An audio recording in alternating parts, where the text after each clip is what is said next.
Good morning साथियों, कैसे आप सभी लोग। आई होप बहुत ही अच्छे होंगे और स्वस्थ होंगे। साथियों, नीट पीएनएसटी के लिए एक बहुत ही शानदार सा सेशन जो बायोलॉजी का टॉप 40 क्वेश्चन 35 क्वेश्चन आज हम लोग इस क्लास में करने वाले हैं, और जिसमें आप सभी लोग जो हैं जल्दी से जल्दी सेशन में जुड़ जाइएगा और सारी क्लासेस को अंत तक ज़रूर देखना है।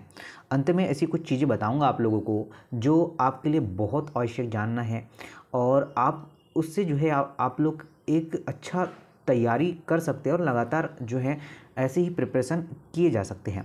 तो चलिए आइए स्टार्ट करते हैं आज का पहला क्वेश्चन से। और इसके पहले के क्वेश्चन जो है मैंने आपको करवा चुका है। देखिए क्वेश्चन बोला क्या गया है, जरा ध्यानपूर्वक सुनिएगा। किसी विशिष्ट मनोनुवर्तनी औषधि के विषय में निम्न में से कौन सा कथन सही है। ठीक है, कौन सा कथन सही है, सत्य कथन कौन सा है, ये हमसे बोला गया है। अब देखिए जरा यहाँ पर सुनिएगा। भांग से अनुबोध अवगमन तथा जो है विभ्रम पैदा होते हैं। अफीम से तंत्रिका तंत्र उत्तेजित होता है तथा विभ्रम पैदा होता है। तो चलिए आप सभी लोग को पता होना चाहिए। तो भांग के अनुबोध अवगमन योम आपका विभ्रम पैदा होता है। ऑप्शन नंबर फर्स्ट जो है करेक्ट आंसर होगा। ठीक है, आगे बढ़ेंगे क्या। और ये जो है यह विचार तथा भावनाओं को बदल देता है, ये हमें ध्यान रखना है साथियों। ऑप्शन नंबर ए आपका बिल्कुल सही आंसर होगा। चलिए आगे बढ़ेंगे, नेक्स्ट क्वेश्चन पर चर्चा करेंगे। जरा ध्यान दीजिएगा क्या बोला गया है। क्वेश्चन में सूची दी गई है, सूची से हमें सही जोड़ी का मिलान करना पड़ेगा। देखिए क्या बोला गया है कि एक तरफ दिया हुआ है आपको अमीबता, डिप्थीरिया, हैजा और आपका उपदंश। तो देखिए आपका अमीबिता की बात करें, अमीबता, ठीक है, तो ये जो है आपका यह जो है आपका एंटी अमीबा हिस्टोलिका द्वारा होता है। किसके द्वारा होता है तो नोट करिएगा, जो है एंटी अमीबा हिस्टोलिका, ठीक है, इस द्वारा होता है। और इसे जो है बचाव के लिए हम लोग आपका क्या करते हैं, निर्मिकृत भोजन और जल का उपयोग करते हैं। तो फर्स्ट का तो साथियों आपका हो जाएगा सेकंड। आगे देखिए, डिप्थीरिया जो है वह डीटीपी का इसमें टीका लगाते हैं। ये क्या है आपका डीपीटी वैक्सीन हम लोग लगाते हैं अगर डिप्थीरिया रोग हो चुका है। हैजा की बात करें तो इसके उपचार के लिए क्या करेंगे हम लोग, मौखिक पुनर्जर भरण उपयोग जो है उपचार करेंगे। और उपदंश की बात करें तो ट्रिपोनिमा पेलिडम यूज़ करेंगे। ठीक है, तो चलिए इस तरीके से हमारा सही आंसर आप लोग देख लीजिएगा, समथिंग ऑप्शन नंबर डी हो जाएगा। नेक्स्ट पर चर्चा करेंगे, जरा ध्यान दीजिएगा। बोला है कि सोनोग्राफी के लिए, क्या बोला है साथियों, सोनोग्राफी के लिए कितनी आवृत्ति की पराध्वनि मानव शरीर के भीतर प्रवेश करती है। तो आपको 30 से 45 मेगाहर्ट्ज़, 15 से 13 मेगाहर्ट्ज़। तो सोनोग्राफी के लिए, ठीक है, हम लोग क्या साथियों, सोनोग्राफी के लिए नोट करिएगा, सोनोग्राफी के लिए हम लोग अल्ट्रासाउंड इमेजिंग जो है ना 1 से लेकर 15 मेगाहर्ट्ज़, कितनी साथियों, 1 से लेकर 15 मेगाहर्ट्ज़। तो ये ध्यान रखना है आप लोगों को। क्या राइट आंसर है आपका, जो राइट आंसर बन जाएगा ऑप्शन नंबर सी बन जाएगा। पराध्वनि शरीर के भीतर हम लोग क्या करते हैं, प्रवेश करवाई जाती है। ओके, डेफिनेटली साथियों बहुत ही अच्छी चीज़ें आप सभी को मिल रही है, और आई होप बहुत ही अच्छी तरीके से आप लोग समझ भी पा रहे होंगे। नेक्स्ट क्वेश्चन की बात करें, कुछ खास वस्तुओं में बढ़ते जाते दमा रोग का संबंध किससे होता है। तो आपका गर्म एवं नमी वाला पर्यावरण, या फिर टीन के डिब्बों में परिवर्धित फलों को खाना, बताइए जरा। तो देखिए साथियों आपका जो राइट आंसर हो जाएगा ना, तो वो हो जाएगा ऑप्शन नंबर सी। क्या ऋतु परक पराग का श्वसन के द्वारा जो है भीतर जाना, ऑप्शन नंबर सी करेक्ट है। समझ पा रहे, option number C is a right answer. सभी साथियों ने बिल्कुल डेफिनेटली इसे कर पाया होगा। हमारे शरीर के एंटीबॉडीज प्रतिपिंड किसके सम्मिश्रण होते हैं। तो लाइपोप्रोटीन्स या फिर आपका स्टेरॉइड्स या फिर आपका प्रोस्टेग्लैंडिन्स और आपका ग्लाइकोप्रोटीन क्या हो जाएगा। तो साथियों हमारे शरीर के प्रतिपिंड तथा प्रतिरक्षी रासायनिक रूप से ग्लाइकोप्रोटीन होते हैं। तो जो आपका राइट आंसर है वो ऑप्शन नंबर डी हो जाएगा। क्या glycoprotein is the right answer. और सभी साथियों ने इसे कर पाया होगा, भली भांति कर पाया होगा। नेक्स्ट क्वेश्चन पर चर्चा करेंगे। मास्ट कोशिकाओं में किसका जो है श्वसन होता है। मास्ट कोशिकाओं में किसका श्वसन होता है। तो ऑप्शन नंबर ए होगा आपका हिप्यूरिन, बी की बात करें मायोग्लोबिन, और सी की बात करें हिस्टामिन, और डी की बात करें हीमोग्लोबिन। क्या आंसर है। तो साथियों मास्ट कोशिका जो है हिस्टामिन जो है क्या करता है, इसका स्त्रावन करते हैं और यह प्रोटीन है। क्या है साथियों, यह प्रोटीन होता है, यह हमें ध्यान रखना है, ठीक है ना, जो कि आपका शोध तथा प्रजुता क्रिया को क्या करता है, यह इसकी भांति कार्य करता है। चलिए तो क्या आंसर होगा आप लोगों का। आपका आंसर हो जाएगा आपका हिस्टामिन। तो सभी लोगों ने नोट कर लिया होगा। चलिए आगे बढ़ते हैं, नेक्स्ट क्वेश्चन पर चर्चा करेंगे। क्या बोला जरा ध्यान दीजिएगा। एक व्यक्ति में अपूर्व घोषणीय मनोदशा, भावनाओं का विस्फोट एवं झगड़ालू व्यवहार पाया जाता है और यह दूसरे से टक्कर लेने लगता है। बताइए वह किस रोग से ग्रसित है, पीड़ित है। तो साइजोफ्रेनिया या फिर होगा आपका बॉर्डरलाइन पर्सनैलिटी डिसऑर्डर, या फिर आपका मानसिक दोष, या फिर होगा आपका आस्कित दोष। क्या हो सकता है। तो साथियों सभी साथी नोट करिएगा, जो आपका राइट आंसर होगा आपका साइजोफ्रेनिया। क्या राइट आंसर साथियों, schizophrenia is the right answer. Option number A is the right answer. चलिए उसी प्रकार से आगे देखिए नेक्स्ट क्वेश्चन क्या है। नेक्स्ट क्वेश्चन है कि आपका बॉटुलिज्म पैदा करने वाला जीवाणु जो है आपका कोलेस्ट्रियम बोटुलिन क्या होता है। तो विकल्प ए विकल्प जो है ए विकल्पी अनाक्सी जीव, या फिर ए अविकल्पी अनाक्सी जीव, एक विकल्पी अनाक्सी जीव, या एक अविकल्पी जो है ऑक्सी जीव होगा। तो साथियों आप सभी लोग नोट कर सकते हैं, फूड जो है प्रोसेसिंग की यहाँ पर बात किया है। तो आपका जो राइट आंसर होगा एक जो है अविकल्पी जो है ऑक्सीजीव होगा। तो क्या यही आंसर आप सभी लोगों ने लगाया है। साथियों सेशन अच्छा लगे, सेशन पसंद आए, कंटेंट पसंद आए तो साथियों एक लाइक तो बनती है, ठीक है। ऑलमोस्ट गाइस मैं चाहूँगा कि इस क्लास के में भी चलिए 500 जो है लाइक तो बनती है इस क्लास के इस शानदार से कंटेंट के लिए। तो चलिए कोशिश करिए कि शेयर और लाइक करते चलिए। देखिए एड्स HIV द्वारा होता है। क्या होता है, एड्स जो है HIV द्वारा होता है, जो कि आपका मुख्यतः संक्रमित होता है। क्या होता है, जो मुख्यतः संक्रमित होता है। तो सभी लिम्फोसाइट्स को, या फिर आपका सक्रियता कारक B कोशिकाओं को, या फिर साइटोटॉक्सिन्स T कोशिकाओं को, या फिर आपका T4 लिम्फोसाइट्स को। तो क्या होगा आप सभी लोग आंसर करिएगा, ठीक है ना। एड्स का HIV विषाणु मुख्यतः प्रतिरक्षा तंत्र की सहायक T कोशिकाओं पर क्या करता है, आक्रमण करता है। तो जो राइट आंसर बन जाएगा आपका ऑप्शन नंबर जो है डी बन जाएगा। क्या बन जाएगा, ऑप्शन नंबर डी इसका राइट आंसर है, सही आंसर होगा, ये आपको नोट करना है।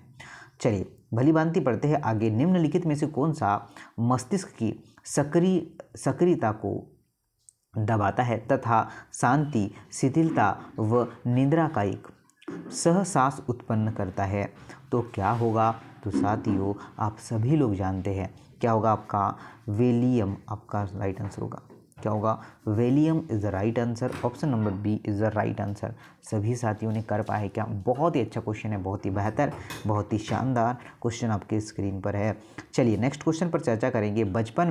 बचपन में थाइमस की हुई क्षति से क्या हो सकता है। रुधिर के हीमोग्लोबिन की मात्रा में कमी आ जाना, या फिर आपका स्टार्म कोशिका उत्पन्न में कमी आ जाना, या फिर प्रतिरक्षी मध्यमित प्रतिरक्षा की हानि या कोशिका जो है मध्यमित प्रतिरक्षा की हानि, तो क्या होगा? सभी लोग नोट करिएगा, बचपन में थाइमस की क्षति से कोशिका आपका मध्यमित प्रतिरक्षा की जो है क्या हो जाती है? हानि हो जाती है। तो आपका जो राइट आंसर है क्या ऑप्शन नंबर डी हो जाएगा क्या? ओके, क्या होगा? कोशिका का जो है मध्यमित प्रतिरक्षा की हानि, ये इसका बिल्कुल सही सत्य सटीक आंसर होगा, ये आपको नोट करना है। उसी प्रकार से हम लोग आगे चलेंगे। बोला गया है कि विकर्ण के द्वारा, क्या बोला है? विकर्ण के द्वारा सामान्य कोशिकाओं की अपेक्षा कैंसर कोशिकाएं अधिक सरलता से क्षतिग्रस्त हो जाती है। क्यों? क्या रीज़न है बताइए? What reason? तो देखिएगा, इनमें तीव्र विभाजन हो जाता है, इनकी संरचना भिन्न होती है, या वे जो है अविभाजी होते हैं, या फिर इनमें अपरिवर्तन नहीं हुए होते हैं। तो चलिए सभी लोग जानते हैं कि विकिरण के द्वारा ही कोशिकाओं को मारने की क्षमता उन ऊतकों के लिए क्या हो जाती है? सर्वाधिक हो जाती है। तो जो आपका राइट आंसर बन जाएगा क्या ऑप्शन नंबर ए चूज़ किया है क्या साथियों हमने, कि इनमें तीव्र विभाजन हो रहा होता है। तो ऑप्शन नंबर ए करेक्ट है। चलिए साथियों आगे बढ़ते हैं, नेक्स्ट क्वेश्चन पर चर्चा करेंगे, जरा ध्यान दीजिएगा। नेक्स्ट क्वेश्चन है कि निम्नलिखित में से कौन सा एक जोड़ा सही नहीं मिलाया गया है? निम्नलिखित में से कौन सा एक जोड़ा सही नहीं मिलाया गया है? तो देखिए ऑप्शन सुनिएगा क्या क्या है। ऑप्शन ए है आपका सिरेटिया औषधि जो है व्यवसन। सेकेंड की बात करें स्पाइरुलिना एकल कोशिका प्रोटीन। सी की बात करें तो राइजोबियम जैव उर्वरक, और डी की बात करें स्ट्रेप्टोकाइनिस जो है आपका एंटीबायोटिक। तो सभी को नोट करना है, जो आपका विकल्प सही मिलान नहीं है तो कौन सा नहीं है उस पर चर्चा करेंगे। साथियों जो ऑप्शन नंबर ए है ना, वह सही मिलान नहीं है, समझ गए? जो आपका सिरोटिया, ठीक है, सिरोटिया जो होता है वो क्या होता है? तो यह मार्सिन हानिकारक मानव रोगजनक जीव होता है। तो आप लोग क्या करेंगे? मार्सिनिया, ठीक है, ये जो है रोगजनक जीव होता है, आपको ये नोट करना है। चलिए आगे बढ़ते हैं, नेक्स्ट क्वेश्चन पर चर्चा करेंगे, जरा ध्यान दीजिएगा। बोला क्या गया है? नेक्स्ट क्वेश्चन साथियों आ चुका है आपके स्क्रीन पर। बोला क्या गया है? निम्नलिखित में से कौन सा जो है सुमेलित नहीं है? तो ग्लोशिया पेपलिस निद्रा रोग, जी हाँ सही है, ठीक है। आपका ल्यूलेक्स पाइपियंस फाइलेरियासिस जो है, जिसे हम लोग क्या कहते हैं? फिलपाव कहते हैं। एडीज जो है वह आपका पित्त ज्वार होगा, तो जो रॉन्ग होगा वह डी हो जाएगा। सही है, क्या दिया है आपका? एनाफिलीज जो है क्यूजली फेसिस जो होगा, ठीक है, वह जो है लिस्मेनियासिस नहीं होगा। समझ रहे आप लोग? चलिए, जिसे हम लोग क्या कौन सा रोग कहते हैं? काला ज्वार रोग कहते हैं। तो यह नोट कर लेना है आप लोगों को, यह प्रोटोजोआ परजीवी से होता है।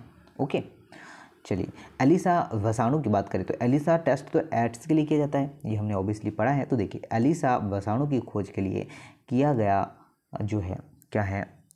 विषाणु के लिए किया जा सकता है, जहाँ पर यह बताना है कि डीएनए परीक्षण की आवश्यकता होती है, या फिर साउथर्न ब्लीडिंग की जाती है।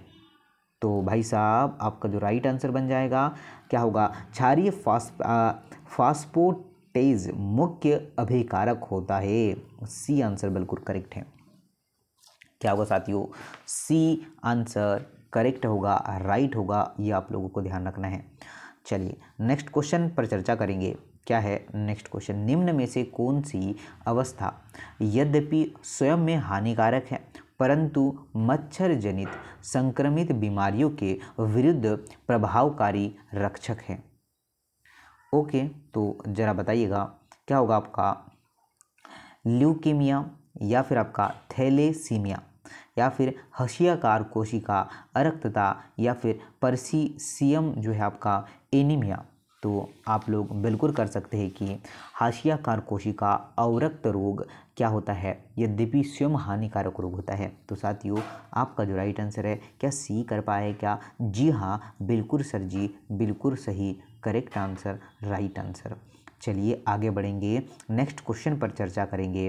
क्या है नेक्स्ट क्वेश्चन? बेहतर क्वेश्चन, शानदार सा क्वेश्चन कि स्तनियों में टी लिम्फोसाइट्स के लिए क्या सत्य होगा? तो टी लिम्फोसाइट्स के लिए क्या सत्य होगा? क्या आप लोग बताएंगे कि यह थायराइड में उत्पन्न होते हैं? जी नहीं साथियों, ठीक है। इनमें 3 मुख्य प्रकार होते हैं, ये भी नहीं है साथियों। यह जो है लसीकीय ऊतकों में क्या होते हैं? उद्गमित होते हैं। जी हाँ साथियों, बिल्कुल सही कहा है ने। क्या होते हैं? टी लिम्फोसाइट्स जो होते हैं कोशिका का उद्गम जो है लसिका ऊतकों में क्या होते हैं? यह होते हैं और यह प्राथमिक लसिका अंग भी होते हैं, ठीक है ना। तो राइट आंसर बन जाएगा आपका ऑप्शन नंबर सी। क्या आप लोगों को सेशन पसंद आ रहा है?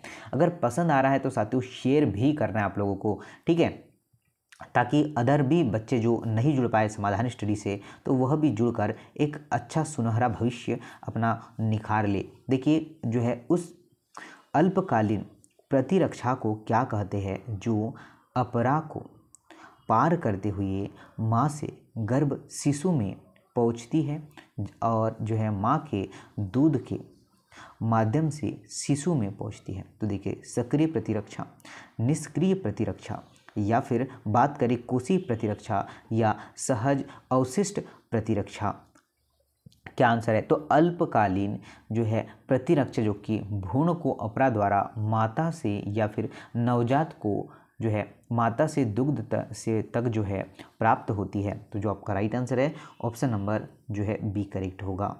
समझ पा रहे क्या होगा? निष्क्रिय प्रतिरक्षा इज राइट आंसर, आप सभी लोगों ने कर पाया होगा। देखिए क्रिसमस रोग किस रोग का दूसरा नाम है?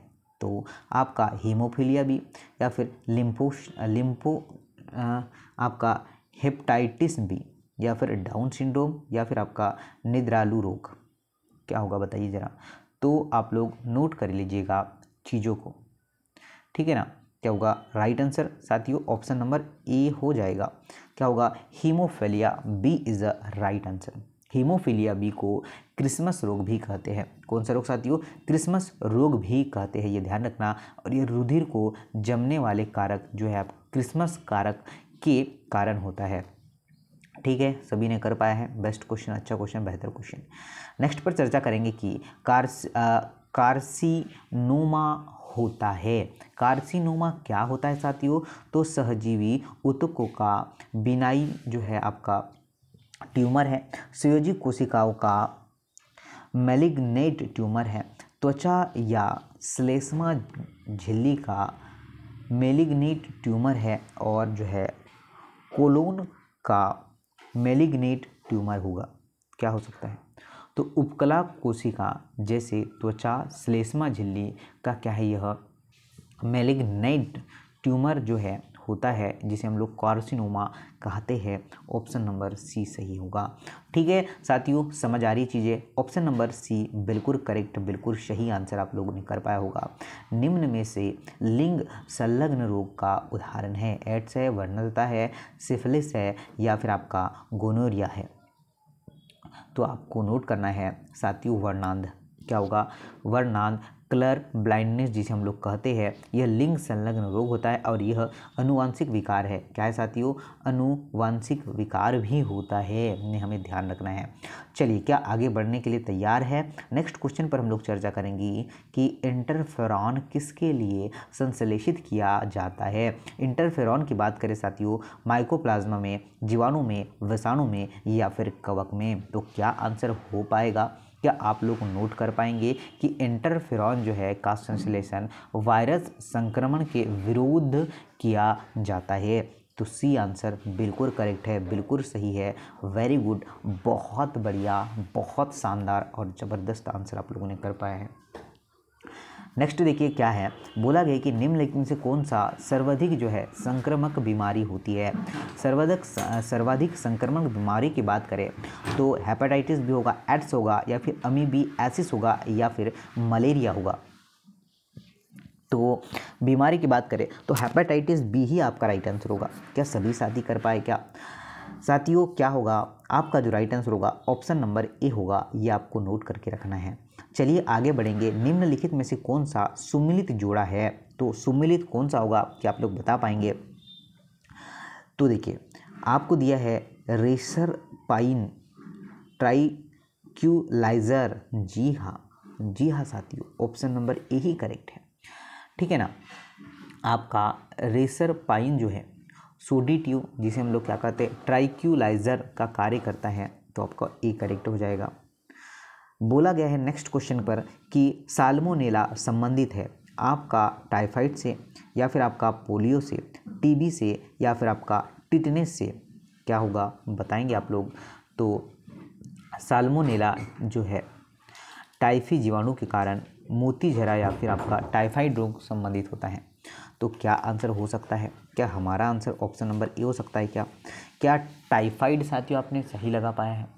Typhoid is a right answer. समझ रहे क्या होगा? टाइफाइड बिल्कुल करेक्ट आंसर होगा, सभी साथी ने कर पाया होगा। देखिए नेक्स्ट क्वेश्चन होगा आपका, क्या फुसफुस कैंसर का कारक है? तो एस्बेस्ट, या फिर आपका कैल्शियम फ्लोराइड, या फिर सीमेंट फैक्ट्री, या फिर होगा आपका बॉक्साइट खनन। क्या हो सकता है? तो साथियों जो फुसफुस कैंसर का कारण क्या होगा? एस्बेस्टस होता है। क्या होगा आपका? एस्बेस्टस होता है, ये नोट करना है। और यह एक क्या होता है? व्यावसायिक रोग होता है, ठीक है ना। तो ऑप्शन नंबर ए करेक्ट है। नेक्स्ट क्वेश्चन पर हम लोग चर्चा करने वाले हैं। बोला है LSD क्या है साथियों? LSD क्या होता है? LSD क्या है साथियों बताइए जरा। तो LSD जो है आपका लाइसर्जिन जो है एसिड डाई थाई जो है, क्या है क्या ऑप्शन? क्या है ऑप्शन? जो आपका हेलुसिनोजिक होता है। क्या है आपका? हेलुसिनोजिक होता है LSD। तो ये नोट करना, LSD आपका ऑप्शन नंबर ए वाला करेक्ट आंसर होगा। चलिए नेक्स्ट क्वेश्चन है कि वायरस संक्रमण के विरोध में तथा विषाणु बहुगुणन रोकने के लिए कशेरुकी कोशिकाओं द्वारा उत्पन्न प्रोटीन्स कहलाता है। तो लिम्फोसाइट्स, या फिर आपका ह्यूमनोग्लोबुलिन्स, या फिर इंटरफेरॉन, या फिर आपका एंटीटॉक्सिन्स। तो क्या हो सकता है? तो साथियों इंटरफेरॉन एक क्या होता है, जो है सिंगलिंग प्रोटीन होता है। तो जो आपका सी है ना, बिल्कुल सही है, बिल्कुल सत्य और करेक्ट आंसर आप सभी का होगा। नेक्स्ट क्वेश्चन पर हम लोग चर्चा करने वाले हैं। बोला है कि बोआइन जो है, बोआइन स्पोंजिफॉर्म, ठीक है, एनसीफेलोपैथी एक जो है बोआइन रोग किस मानव रोग से संबंधित होता है? तो सेरिब्रल स्पॉन्डिलाइटिस, या फिर जो है क्रिटसल्फेड जोकब रोग, या फिर इंसीफेलाइटिस, या फिर काला ज्वर। तो साथियों आपका राइट आंसर बन जाएगा ऑप्शन नंबर बी। क्या हो जाएगा आपका? क्रिट्स जो है फेल्ट जैकब रोग, ऑप्शन बी इसका करेक्ट आंसर है। नेक्स्ट क्वेश्चन पर चर्चा करेंगे, जरा ध्यान दीजिएगा।